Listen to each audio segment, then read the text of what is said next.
Assalamualaikum warahmatullahi wabarakatuh. Perkenalkan, nama saya Muhammad Rafiq Namora, NIM 18042162. Baiklah, pada kesempatan kali ini saya akan menjelaskan tentang konflik dalam pengembangan organisasi. Baiklah, langsung saja kepada materinya. Itu yang pertama, kita membahas tentang persaingan. Persaingan adalah kegiatan yang berdasarkan atas sikap rasional dan emosional dalam mencapai prestasi kerja yang terbaik.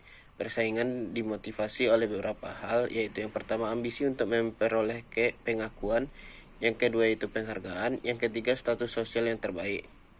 Selanjutnya itu pengertian konflik kerja. Konflik kerja adalah persaingan yang kurang sehat berdasarkan ambisi dan sikap emosional dalam memperoleh kemenangan. Konflik akan menimbulkan ketegangan, konfrontasi, perkelahian, dan frustasi jika tidak dapat diselesaikan. Selanjutnya itu bentuk konflik, yaitu yang pertama bentuk konflik fungsional, sebuah konfrontasi di antara kelompok yang menambahkan keuntungan kinerja perusahaan. Yang kedua yaitu konflik disfungsional, setiap atau interaksi di antara kelompok yang merugikan perusahaan atau menghalangi pencapaian tujuan perusahaan.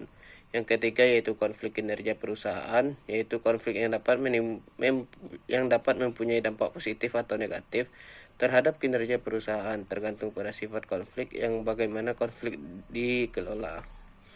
Yang selanjutnya yaitu jenis-jenis konflik. Yang pertama yaitu konflik dalam diri seseorang.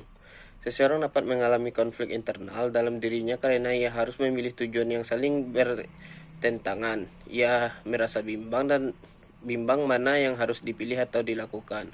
Konflik dalam diri seseorang juga dapat terjadi karena tuntutan tugas yang melebihi kemampuannya. Yang kedua yaitu konflik antar individu. Konflik individu terjadi seringkali disebabkan oleh adanya perbedaan tentang isu tertentu, tindakan, dan tujuan di mana hasil bersama sangat menentukan. Yang ketiga yaitu konflik antar anggota kelompok. Suatu kelompok dapat mengalami konflik substantif atau konflik efektif. Konflik substantif adalah konflik yang terjadi karena latar belakang keahlian dan yang berbeda. Jika anggota dari suatu komite menghasilkan kesimpulan yang berbeda atas data yang sama. Konflik efektif adalah konflik yang terjadi didasarkan atas tanggapan emosional terhadap suatu situasi tertentu. Yang keempat yaitu konflik antar kelompok. Konflik antar kelompok terjadi karena masing-masing kelompok ingin mengejar kepentingan atau tujuan kelompoknya masing-masing. Yang kelima yaitu konflik perusahaan, intraperusahaan. Konflik vertikal terjadi antara manajer dengan bawahan yang tidak sependapat tentang cara terbaik untuk menyelesaikan tugas. Konflik horizontal terjadi antara karyawan dan departemen yang memiliki hierarki yang sama dalam organisasi. Konflik lini staff yang sering terjadi karena adanya perbedaan persepsi tentang keterlibatan staf dalam proses pengendalian keputusan oleh manajer ini. Konflik peran dapat terjadi karena seseorang memiliki lebih dari satu peran yang saling bertentangan. Yang keenam yaitu konflik antar perusahaan.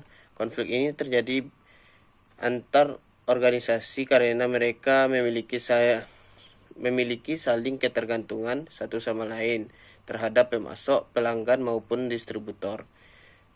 Seberapa jauh konflik terjadi tergantung pada seberapa besar tindakan suatu organisasi menyebabkan adanya dampak negatif terhadap perusahaan yang lainnya atau mencoba mengendalikan sumber-sumber vital perusahaan.